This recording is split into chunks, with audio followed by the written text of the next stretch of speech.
With submission, faith, and patience, you conveyed the noble message, brought us light through your guidance. Peace be upon you, my beloved. Ya Habibi, Ya Muhammad, Ya Nabi, salam alayka.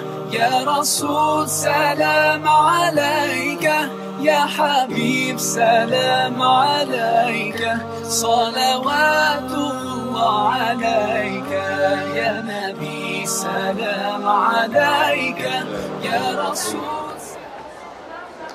Salam alaikum wa rahmatullahi wa barakatuh. Est-ce que vous m'entendez au fond?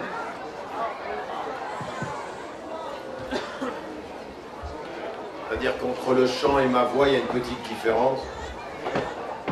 Je vais reprendre sur le sujet qui est le nôtre. Le sujet qui est le nôtre est celui des défis de l'islam et des musulmans, en l'occurrence le défi des musulmans par rapport aux mutations. Et hier, ce que j'ai fait, j'ai pris tout ce qui concernait les défis internes à nos références. La lecture, la compréhension, le rapport à la foi et la raison, etc. Maintenant, on va prendre l'autre volet. Et l'un des défis, ça va être le défi de la compréhension du monde en mutation. Que se passe-t-il dans ce monde que nous devions appréhender d'une façon plus approfondie, d'une façon plus complexe, parce que nous devons l'approfondir et nous devons l'appréhender tel qu'il est, pour être mieux équipés avec ce que nous croyons, pour répondre au monde tel qu'il est, et changer le monde tel qu'il est à la lumière de ce que nous croyons. Oui? Donc ça veut dire, c'est comment comprendre ce monde. Il y a une chose qui est importante, et que nous devons comprendre aujourd'hui, c'est que dans l'histoire, le monde est en mutation, effectivement, et Allah subhanahu wa ta'ala, il nous dit dans le Coran, Wal asr, innal insana lafi khusr. Par le temps, l'homme va vers la perdition. Donc on est dans le temps, et l'homme, par rapport à ses références, a tendance à perdre ses références et à résister de moins en moins bien à l'évolution du temps.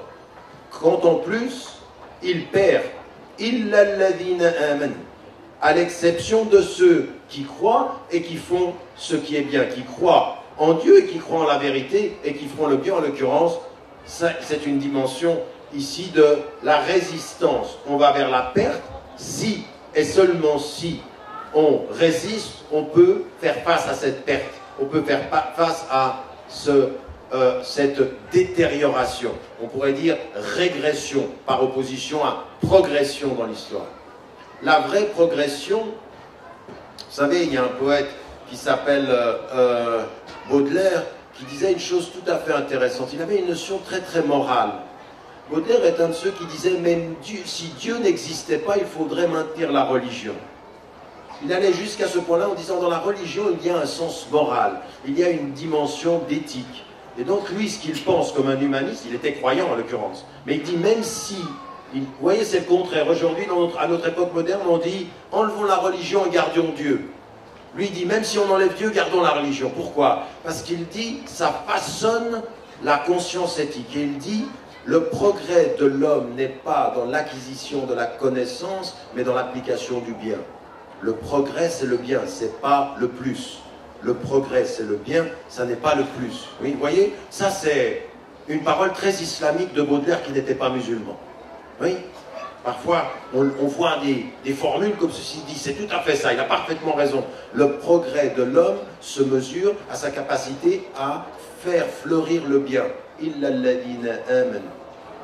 Illa alladhina amilu salihat wa tawasaw bil haqq wa tawasaw bis sabr. Ceux qui vont s'appuyer sur la vérité, s'appuyer sur la persévérance, de la résistance ici, comme vous connaissez ces derniers versets du Coran. Donc ici on est dans la résistance au bien. Et donc, pour qu'on puisse résister et qu'on puisse promouvoir ce bien, il faut comprendre qu'est-ce qui se mue dans le temps, quelles sont les mutations dans le temps.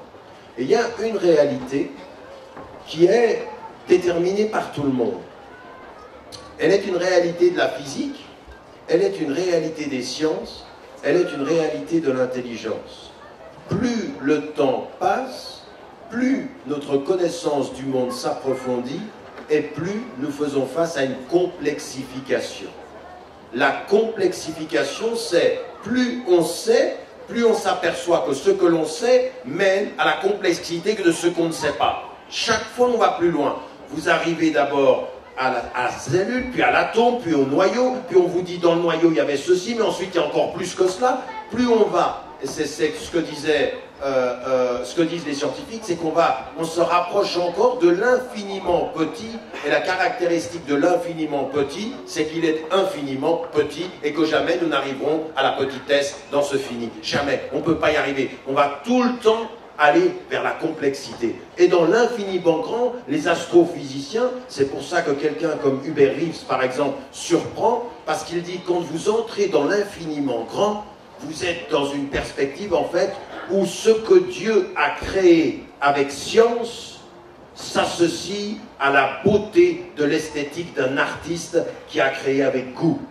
Le goût est le pouvoir scientifique, le savoir et le goût. Dans l'infiniment grand. Et si vous suivez un de ces films, vous dites, mais c'est incroyable, c'est extraordinairement beau, c'est extraordinaire, ça sort de l'ordinaire, du simple, dans l'infiniment grand, et c'est beau.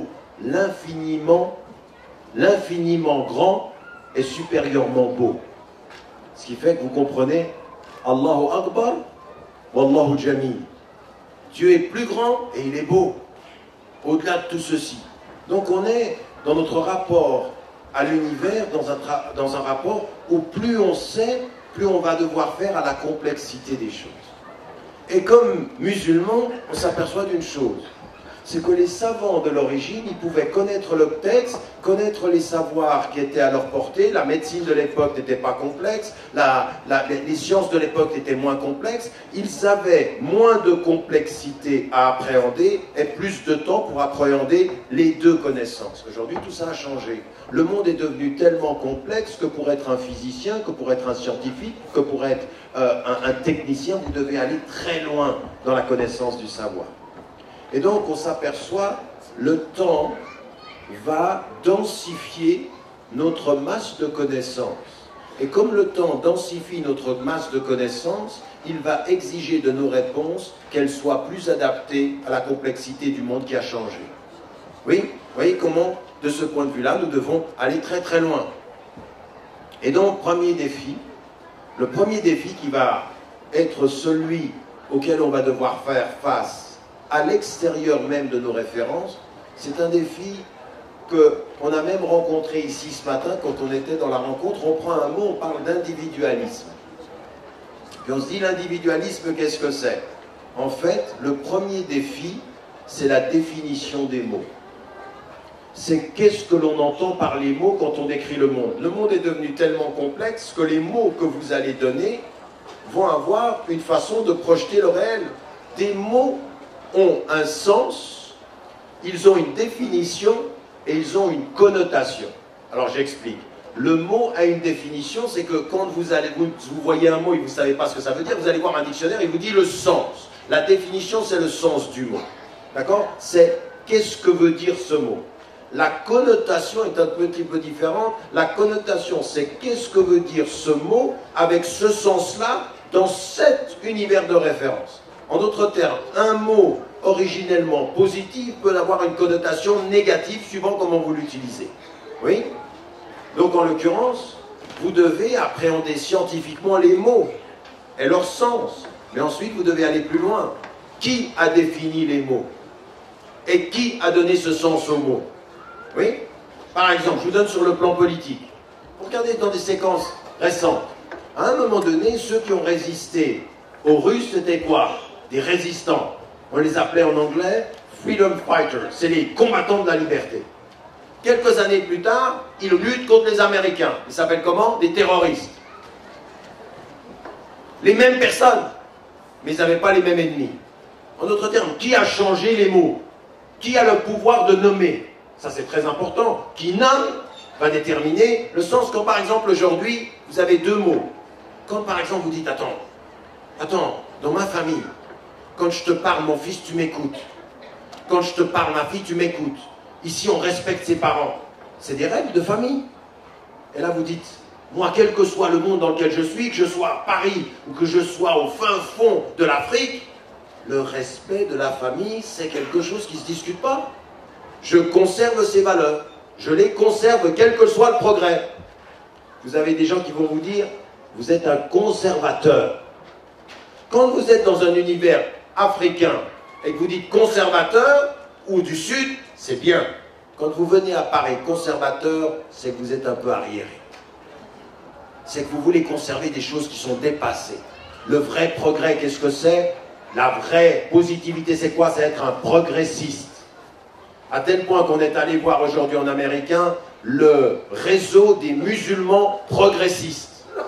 Et quand vous allez voir le progrès des progressistes, c'est on ne prie pas, on ne respecte pas un certain... Et même le progressiste, il dit, comme le disait notre ami de toujours PHL, il y a des musulmans modérés, savez-vous, il y a des musulmans qui boivent de l'alcool. La modération se mesure au fait que vous ne respectez plus certaines règles. Parce que si vous êtes dans une soirée et que les gens boivent de l'alcool et vous dites non merci. Si vous êtes dans un lieu et vous dites moi je ne m'habille pas comme ça, je conserve des valeurs, le conservateur a la connotation négative de l'espace qui lui a donné sens. Et de ceux qui ont le pouvoir de donner sens à un mot et de lui donner une couleur. Donc dans un monde qui change, il ne suffit pas de connaître le sens des mots. Je vous donne un autre exemple. 1989. On est en France. Il y a la grande polémique autour de la question du foulard. Et il y a les deux jeunes filles qui sont exclues de l'école. Et à ce moment-là, quelqu'un qui connaît parfaitement la langue française pourtant, le roi Hassan II du Maroc intervient dans la discussion. Et il dit un mot que lui, il a compris dans un sens et que la France comprend dans un autre. Lui, il a dit... L'islam, par nature, est fondamentaliste. Les musulmans sont fondamentalistes. En fait, il veut dire, en arabe, usuli. C'est-à-dire, ils reviennent au fondement. En France, fondamentaliste, c'est intégriste. C'est arriéré. C'est pire que conservateur. Donc, il dit un mot à partir de son univers. C'est reçu dans un univers de référence. Vous parlez ici en France et vous dites... la laïcité, vous comprenez que la laïcité, à cause de l'histoire de la France, la laïcité a permis la pluralité religieuse parce qu'avant c'était l'imposition catholique. C'est parce qu'il y a eu la laïcité qu'il y a eu la diversité. En France, laïcité c'est positif. Vous partez dans un pays majoritairement musulman, vous dites laïcité, vous dites oh là là, laïcité c'était Saddam Hussein, c'était Moubarak, c'était Nasser, c'était des dictateurs. Ou c'était... Kemal Atatürk qui, à cette époque-là, a imposé par le sang et par la torture et par l'emprisonnement cet univers de référence. En d'autres termes, un des grands défis que nous avons, c'est, avant même de... En commençant par s'engager dans la connaissance des mots, connaître la connotation de ces mots. C'est vrai sur le plan scientifique, c'est vrai sur le plan des sciences humaines, c'est vrai sur le plan politique, des sciences politiques, c'est vrai sur le plan de l'anthropologie. Et nous avons un vrai problème, c'est que beaucoup de nos savants aujourd'hui connaissent bien les mots de leur référence, mais connaissent mal les mots de la référence ailleurs que dans leur champ de référence. Ils ne connaissent parfois pas bien le sens et pas du tout la connotation. Oui, ils ne connaissent pas la connotation. Et là, on a des choses, il faut comprendre ça. Ça veut dire que ça, c'est un défi majeur. Dans l'ère de la communication, définir les mots et maîtriser la langue, c'est très important. Et ce qui est très gênant, vous l'avez remarqué avec certains de ceux qui me parlent dans les télévisions et tout ceci. Et c'est ce que me disait Edgar Morin dans le livre. À un moment donné, on parle dans le livre, il dit ce qui est tout à fait particulier, c'est que pour moi, j'avais l'impression à un moment donné de parler à un autre, mais en fait, cet autre parle le même langage que moi, c'est-à-dire que moi, je connais d'où il parle, parce que je viens de l'intérieur, je viens de la culture, on utilise les mêmes mots avec le même sens. Je lui transmets des connotations d'autres mots dans mon univers de référence, mais je connais les siennes. Et quand vous connaissez les mots et les connotations de votre univers de référence, si on a un doute sur votre appartenance, vous devenez dangereux. On dit, oh là là, ils comprennent de quoi on parle, ils utilisent les mêmes références. Quand l'autre parle la même langue, l'autre devient dangereux.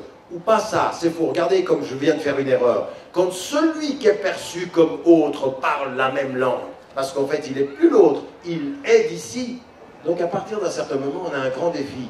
Et ça, c'est une chose que vous, dans votre langue, vous devez faire, mais que les savants doivent faire également. C'est pour ça que l'islam, les musulmans en France, de France et pour la France, doivent développer des savants, produire des savants, développer des institutions de femmes et d'hommes qui sont des savants ici, pour ici, dans l'avenir qui est ici, avec la langue d'ici. Sinon, on ne s'en sortira pas. On ne peut pas continuer à avoir l'usage des mots ailleurs et parler ici, ça n'est pas audible, ça n'est pas compréhensible. Mais pas pour les autres, hein, pour vos propres enfants.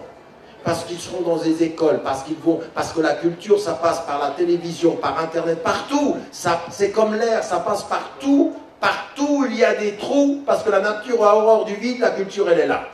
Et vous, vous ne la voyez pas. Vous pensez que quand on rentre à la maison, vous avez protégé? Non, c'est partout. Et donc, à partir d'un certain moment, il faut que nous comprenions, dans notre langue, les réalités, le sens des mots et les connotations. Donc ça, c'est un défi majeur. Ensuite, il y a des évolutions qui vont être des évolutions qui sont dans le sens de ce dont j'ai parlé hier. Par exemple, l'évolution des mœurs. En fait, on s'aperçoit qu'avec le temps, des gens qui hier pensaient des choses évoluent. Vous savez que beaucoup de ceux qui sont dans le Parti Socialiste aujourd'hui, hier ils étaient des trotskistes de gauche. Jospin, il était à gauche de la gauche.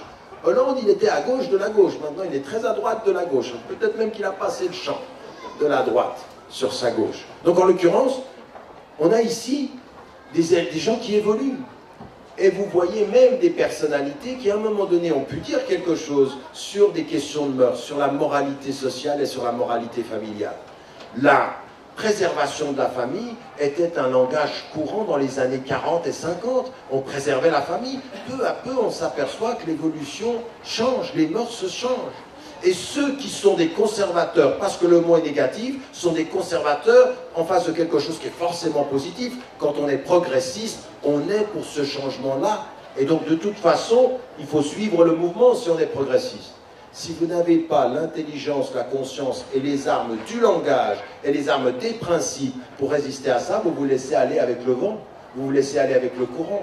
Je vais vous dire une chose, moi j'ai rencontré en Angleterre enfin ils sont plus très jeunes maintenant, des gens avec lesquels j'ai travaillé pendant 20 ans, et qui dans le courant se sont laissés aller dans le courant, on leur a expliqué que c'était bon d'être progressiste de cette façon-là, et qui me disent, d'un point de vue islamique, il faudrait que l'on revoie la définition de la famille, qui pourrait ne plus être en islam un homme et une femme. Et il dit, attends, je ne comprends pas bien ce que tu veux dire. Et je me suis aperçu que si vous n'avez pas la compréhension, si vous n'avez pas les racines, vous avez besoin de deux choses, l'enracinement de vos principes et la compréhension des mots. À un moment donné, il faut aussi, nous, questionner la connotation des mots. Oui, je suis un conservateur. Vous savez pourquoi?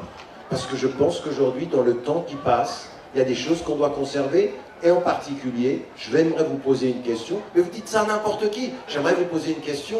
Quand vous êtes avec votre enfant, votre fille ou votre garçon, est-ce que vous pensez qu'il n'y a pas à conserver les règles de l'autorité parentale et de l'accompagnement parental? Oui ou non?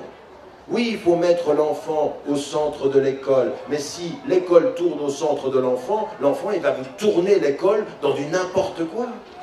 À un moment donné, les enfants ont besoin, et on le sait maintenant, des psychologues vous le disent, au plus haut niveau, dans le caractère le plus approfondi, les psychologues vous disent, un enfant dans sa formation a besoin d'une autorité qui le confronte. Il a besoin de quelqu'un qui lui dise non.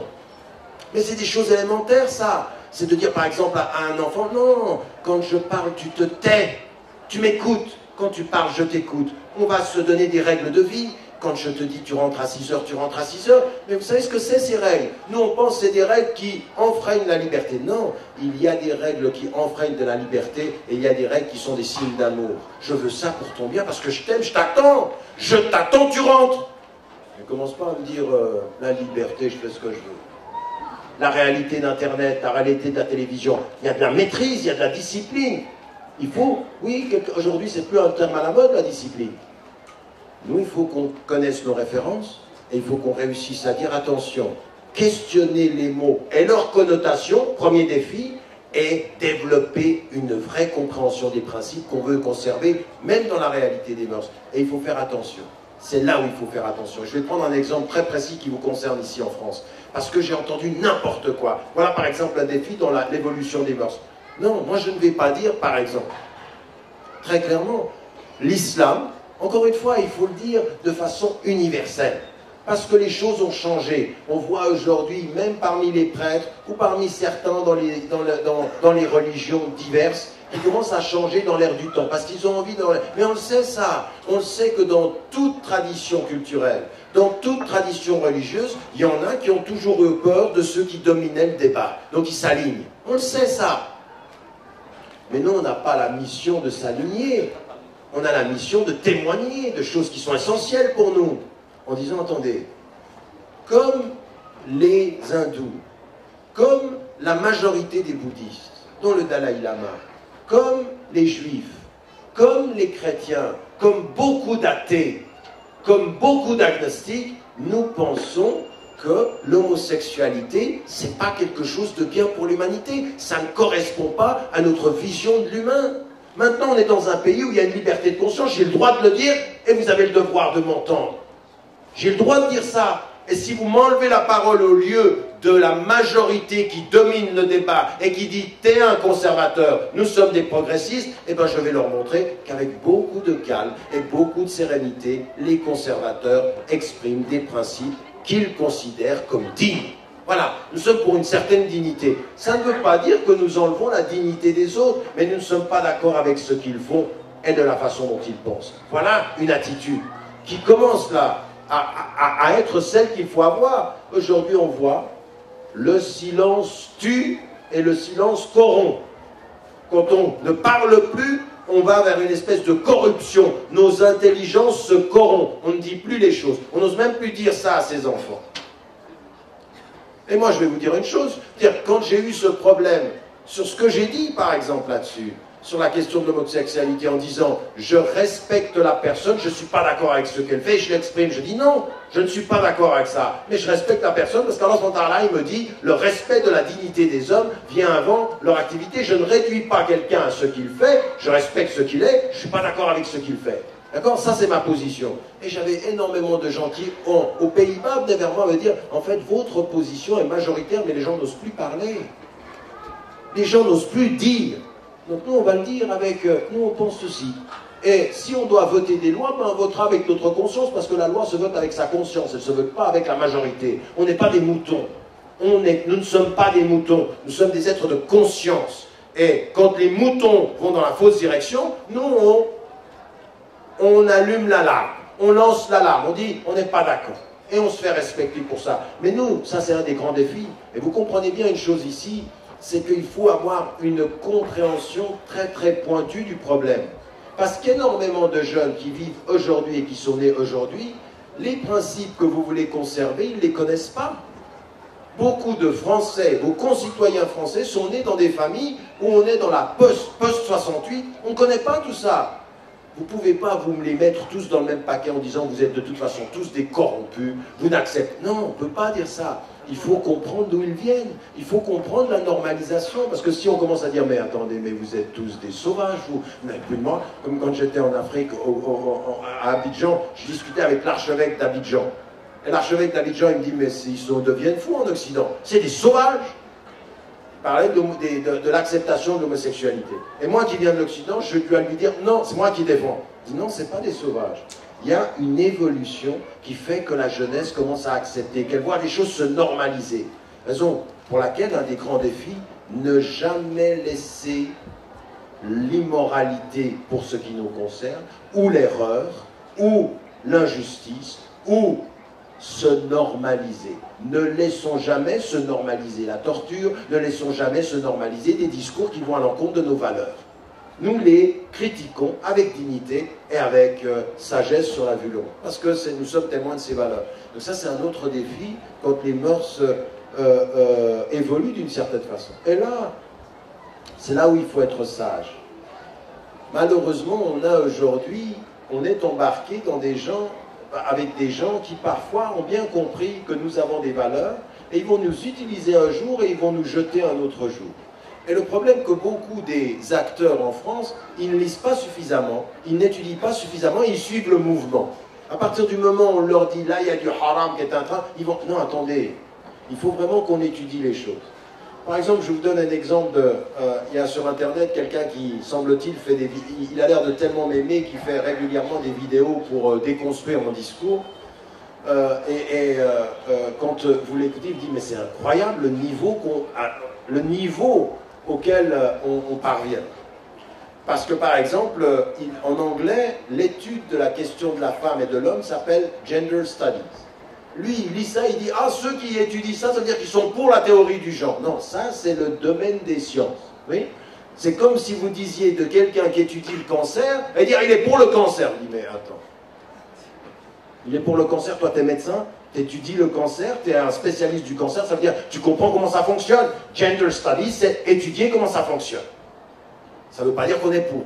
Ça c'est le premier élément. Deuxième élément, c'est que ce que vous avez à faire, et ça c'est votre responsabilité, l'un des grands défis, quand on a une pression comme ça, parce que le temps passe, les mœurs se changent, on sent que nos enfants, c'est difficile à les tenir à l'école, que des choses sont normalisées, qu'ils voient des choses qui sont difficiles. C'est difficile. Hier, il y a des choses que nos enfants ne comprenaient qu'à 17, 18 ans. Maintenant, ils ont accès à 10 ans.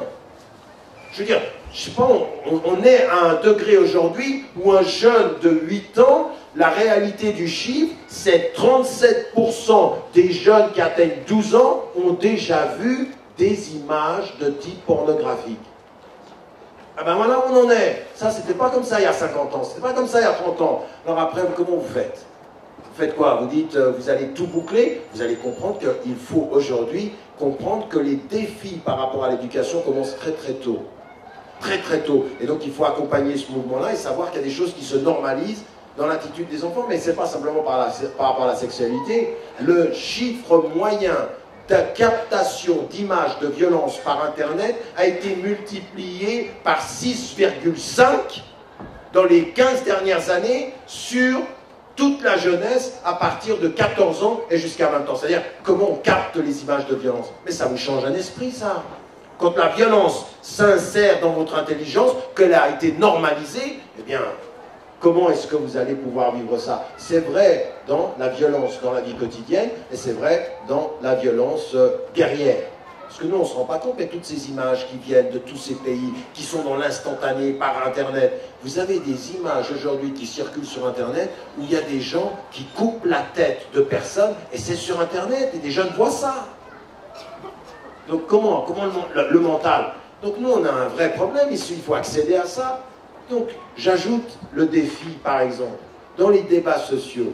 Quand par exemple on en vient à la question du genre, et que je vois des musulmanes et des musulmans, d'abord ils n'ont pas compris ce que c'était que la question du genre. L'étude de la question de la femme et de l'homme dans un contexte d'individu et dans un contexte de société, qui tiennent à deux choses, l'anthropologie et l'étude du genre et la sociologie. C'est trois sciences à la fois. À partir d'un certain moment, il faut étudier.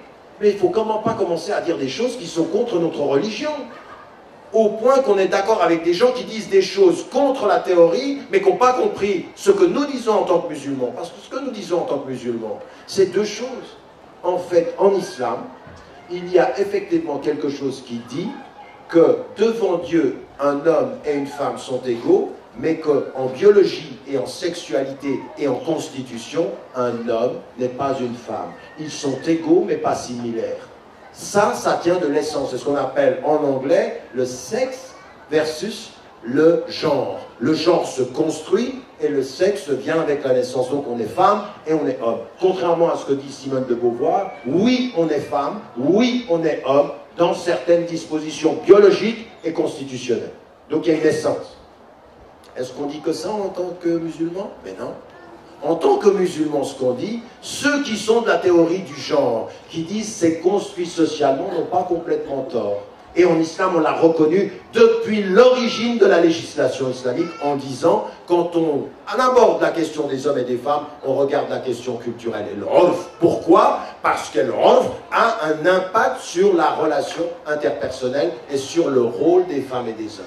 En d'autres termes, l'islam dit, à mi-chemin des deux théories, il y a quelque chose qui est de l'essence et de la constitution, et il y a quelque chose qui est de l'histoire, de la culture et de la construction. Pourquoi il faut savoir ça? Parce que ceux qui vont venir chaque 100 ans nous permettent de relire les textes doivent comprendre quand on parle de la femme ce qui vient de la culture et ce qui vient des textes. Pourquoi? Parce qu'il se pourrait que ce qui vient de la culture discrimine les femmes, alors que ce qui vient du texte libérait les femmes à l'origine. Ah ben c'est plus compliqué que ce qu'on dit. On dit, oh la théorie du genre, jetez-moi tout ça. Mais non, on ne jette pas tout. Nous, on n'est pas des gens qui jetons tout. On étudie et on sélectionne. Il y a des choses justes dans la théorie de ceux qui ont produit. Oui, le genre est une construction, et ça on le sait. Vous allez aujourd'hui dans des pays africains, vous voyez bien l'impact culturel de la construction du rôle féminin. Bien sûr qu'on le voit, ceci. Et donc on dirait, non, il n'y a rien de tout ça. Mais bien sûr qu'il y a. Le culturel est constitutif de l'appropriation des rôles. Donc on a ceci. Maintenant, est-ce qu'on va utiliser cette théorie pour dire il n'y a pas de différence entre un homme et une femme, tu fais comme tu veux d'abord, tu nais peut-être sexuellement homme, tu vas finir femme, tu nais femme. Non, on dit non, oh là là, non. On soit clair là-dessus. Si on ne commence pas à jouer avec ça, on considère que les deux théories doivent être appréhendées et qu'on ne jette pas tout et qu'on essaye d'étudier. Et dans le débat qui est ici, je vais vous dire une chose, cette position-là va vous faire trouver dans le débat français énormément de gens qui vont écouter et se dire « Ah, les musulmans, ils n'ont pas cette théorie, tout ce qui est de la construction sociale. » Parce que notre tradition, elle est légale d'abord. L'islam a travaillé d'abord avec le réel.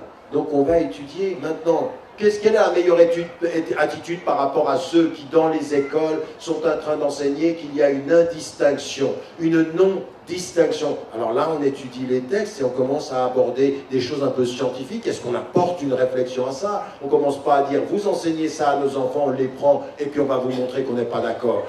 Depuis quand on résiste à des programmes d'enseignement en enlevant les enfants de l'école?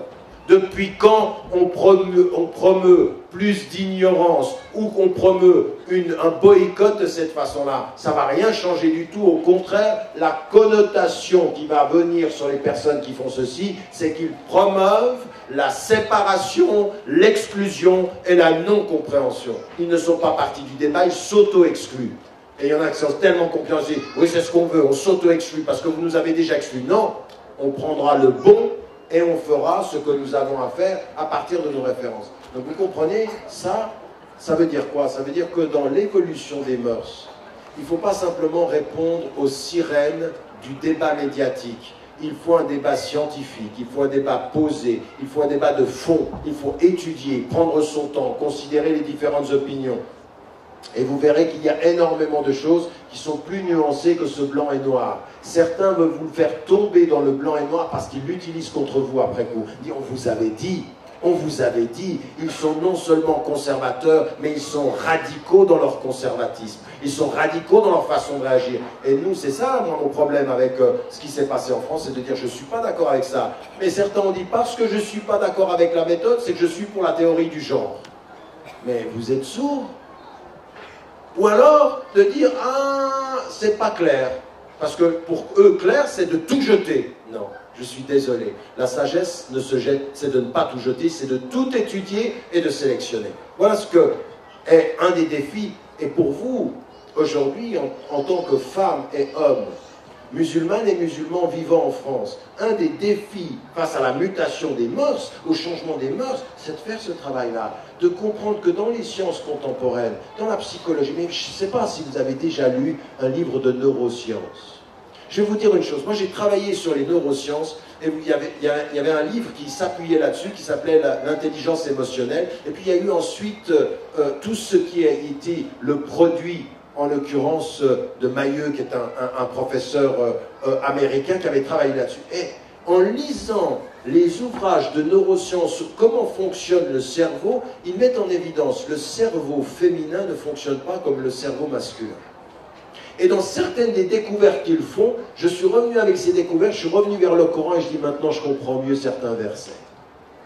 Et dans ce qu'on a découvert aujourd'hui, ça remettait en cause certaines interprétations des anciens savants parce qu'ils n'avaient pas les connaissances scientifiques.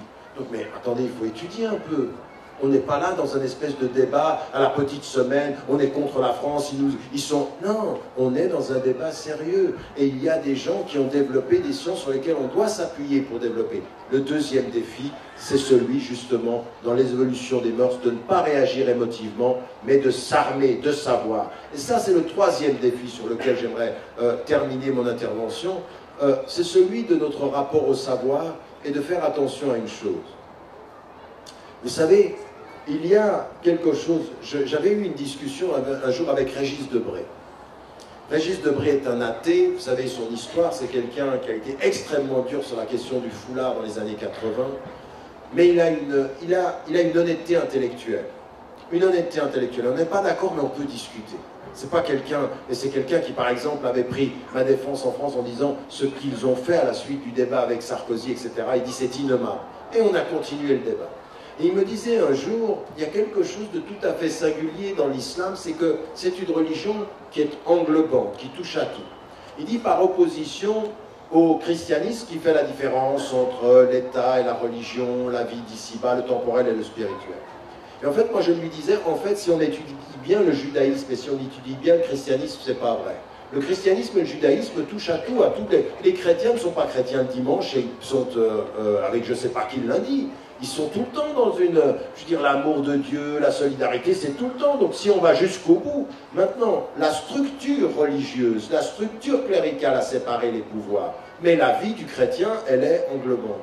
Et en fait, ce qui est très très important dans ce que nous devons comprendre, c'est que nous disons que notre islam, on reste musulman partout où on va avec notre conscience. Quand on est au travail, il faut être honnête, il faut servir, il faut être généreux, on a une éthique de vie. On sait que Allah, il est avec nous partout où on est. Le niveau supérieur de la foi, que tu adores Dieu comme si tu le voyais, non pas parce qu'il voit tes erreurs, mais parce qu'il est accompagné avec toi tout le temps, tu dois être là, tu dois faire le bien partout où tu es. Donc nous, on a cette dimension-là. Ce qui est très important et qu'on s'aperçoit aujourd'hui avec la complexification des sciences, on s'aperçoit d'une chose, et ça c'est dans le débat que j'ai eu avec... Parce que vous savez, un de ceux qui a produit la théorie de la complexité s'appelle Edgar Morin, celui avec qui j'ai fait le livre. Il est connu pour ça. C'est pour ça que je vous convie à le lire. Parce qu'il dit des choses intéressantes. Et là, ce qu'il dit, il dit une chose très importante. À mesure qu'on est allé vers la complexification des sciences, qu'on a eu des gens qui se sont spécialisés dans diverses sciences, on a développé une fragmentation des sciences. Et en fait, on s'est aperçu que dans la fragmentation des sciences, plus on fragmente, moins on est cohérent. Et plus on est incohérent, plus on détruit. En d'autres termes, l'économie au bout va détruire, les sciences non connectées aux autres vont détruire, et en fait, vous comprenez une chose, c'est que c'est pas l'islam qui projette sur le monde le fait que tout est connecté. C'est le monde qui impose à notre compréhension le fait que tout est connecté. C'est le contraire. C'est pas de dire « Ah, l'islam est spécifique, tout est connecté ». Non, le monde nous dit, avant même que nous comprenions nos principes, tout est connecté. Vous ne pouvez pas parler d'économie si vous ne parlez pas de politique. Vous ne pouvez pas parler de politique si vous ne parlez pas de culture. Vous ne pouvez pas parler de culture si vous ne parlez pas de la relation homme-femme. Vous ne pouvez pas parler de la relation homme-femme si vous ne parlez pas de la compréhension de l'homme. Tout est connecté. Et il faut rétablir des liens. Et nous, aujourd'hui, en tant que musulmans, un des grands défis, c'est de ne pas suivre les sciences modernes. Je dois finir, hein. Ce n'est pas de suivre les sciences modernes et de se dire en l'occurrence, il faut qu'on soit des bons économistes, il faut qu'on soit des bons médecins, et se spécialiser de ne plus avoir un sens du tout. L'un des grands défis aujourd'hui, c'est de développer un savoir qui soit plus transdisciplinaire, qui touche à plusieurs sens, qui voit les éléments. La lecture que 99% des gens ont fait du printemps arabe était politique et c'était une erreur. Le politique était lié à l'économique. L'un des grands défis du monde arabe aujourd'hui, il n'est pas politique et économique seulement, il est culturel.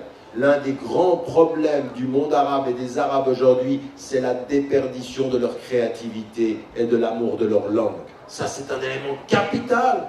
Quand on n'a plus confiance dans sa langue et dans sa culture, vous me donnez l'économie que vous voulez. Donnez-moi l'économie suisse si vous êtes en Algérie, je vais vous faire une économie algérienne très vite. J'ai juste pris l'Algérie pour sourire, vous faites la même chose en Égypte. On a, de ce point de vue-là, un manque de confiance culturelle qui fait que l'outil qu'on a dans la main, on l'utilise contre notre propre intérêt. Parce que avant que l'outil soit utilisé, il faut la confiance pour pouvoir l'utiliser. Ça vient d'où? Ça vient de toute une démarche qui touche à tout, le culturel, l'économique, le politique, le social. Et là, nous, aujourd'hui, malheureusement, même avec vous qui êtes formés au plus haut point de l'expression de l'enseignement moderne en France, dans les universités ou dans les écoles, qui êtes des travailleurs ou qui êtes des chercheurs, eh bien on s'aperçoit que nous nous sommes tombés dans le piège de la sectorisation et de la fragmentation des savoirs. Et qu'un de nos grands défis en tant que musulmans, c'est la réconciliation des savoirs. C'est amener en France la diversité de vos compétences linguistiques, de vos diversités intellectuelles. Ça, c'est des défis. Pourquoi je dis ceci? Parce que c'est l'un des défis de ce monde en mutation. C'est quand on a confiance en soi qu'on vit mieux le pluralisme. C'est quand on a confiance en soi qu'on vit mieux ces défis contemporains et qu'on développe une relation interdisciplinaire, transdisciplinaire. Un grand défi aujourd'hui, malheureusement, à vouloir entrer en compétition scientifique avec les sciences modernes, la conscience musulmane fait exactement la même chose, elle produit la fragmentation des savoirs. Nous avons été colonisés par la fragmentation des savoirs. On n'arrête pas de dire, en islam on touche à tout, mais on est divisé sur tout. On est fragmenté sur tout. Nous-mêmes, on a une vie de schizophrène. Nous-mêmes, on a une vie de schizophrène. Les éléments ne sont pas... On manque de cohérence confiante. De cohérence confiante. Et ça, c'est un des grands défis. Donc vous voyez, je termine, c'est ma conclusion, entre ce que j'ai dit hier, qui sont les défis internes, et les défis maintenant linguistiques, les défis de l'évolution des sociétés, auxquels il faut résister avec du savoir, et le défi des sciences et des technologies, là, on a un défi fondamental, 4 espaces de défis fondamentaux, 4 sphères, 4 chantiers importants. Et il y en a un que j'aimerais ajouter, parce qu'il est tellement évident, vous le retrouvez dans les ouvrages sur lesquels je me suis arrêté, on en parle également, j'en parle dans La Réforme radicale, on en parle avec Edgar Morin, c'est la question des finalités. Dans tout ce que nous faisons, où que nous soyons, nous nous posons la question des finalités, des objectifs de l'action. Pourquoi nous faisons ceci? Dans quel domaine nous le faisons? Et pourquoi nous nous y engageons? Réconcilier les sociétés les plus industrialisées comme les sociétés les plus pauvres à la question des finalités, des objectifs. Qu'est-ce que nous essayons d'avoir? Vous apercevez ici qu'on est en face de défis qui sont extrêmement importants et qui sont très profonds. Et c'est là où je me tourne vers vous. Quel est l'intérêt d'étudier ça et d'en parler ici? Quand on vous voit, vous êtes, pour la très grande majorité d'entre vous, des gens dont on pourrait dire qu'ils sont des musulmanes et des musulmans ordinaires. Oui? Vous êtes normaux, pour utiliser un mot de votre président. Vous êtes des citoyens, des musulmans normaux. Et pourtant, la musulmane et le musulman qui sont normaux, ils ont une responsabilité. Et cette responsabilité, elle est celle-ci. La première des choses, c'est que vous devez parler français en connaissant le sens des mots et en appréhendant la connotation des mots. La deuxième des choses que vous devez connaître aujourd'hui, c'est comment évoluent les mœurs et savoir comment se situe le débat avec la connaissance, en charpentant une connaissance, en lisant, en écoutant les gens. Écoutez ce que disent les gens, même et surtout des gens qui ne sont pas de votre tradition. Comprenez comment ils comprennent, comprenez comment ils structurent leurs pensées, comprenez ce qu'ils disent, et vous, faites-vous une opinion en construisant une pensée à la lumière de la terminologie d'ici, dans les connotations d'ici, aux oreilles d'ici et à l'intelligence d'ici. Ici, là où vous êtes. Troisième des choses, développer des champs de connaissances qui soient transversaux. Ne vous arrêtez pas à une spécialisation qui vous rend dangereux. Dangereux, parce que vous devenez tellement spécialisé que quelqu'un peut utiliser votre spécialisation et l'utiliser contre vous. Souvenez-vous toujours de cette conscience d'Einstein, qui à un moment donné, après qu'il ait développé tout ce qui va être à la source de la bombe nucléaire, s'arrête et dit « Si j'avais su », je ne serais pas allé au bout de cette connaissance-là. Pourquoi? Parce qu'il était tellement spécialisé qu'il a produit l'élément qui a été instrumentalisé pour tuer. Lui, il ne pensait pas à tuer, mais d'autres tuent avec ce que lui pensait être une découverte scientifique. Donc il faut de ce point de vue-là, quand on est dans le domaine médical, quand vous êtes dans le domaine médical, quand vous êtes dans le domaine pharmaceutique, quand vous êtes dans le domaine bancaire, quand vous êtes dans le domaine de la voiture, quand vous êtes dans tous ces domaines, la transdisciplinarité, une vision plus globale et quels sont les objectifs.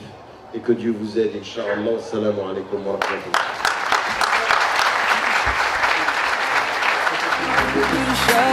Inshallah, Inshallah, you'll find your way.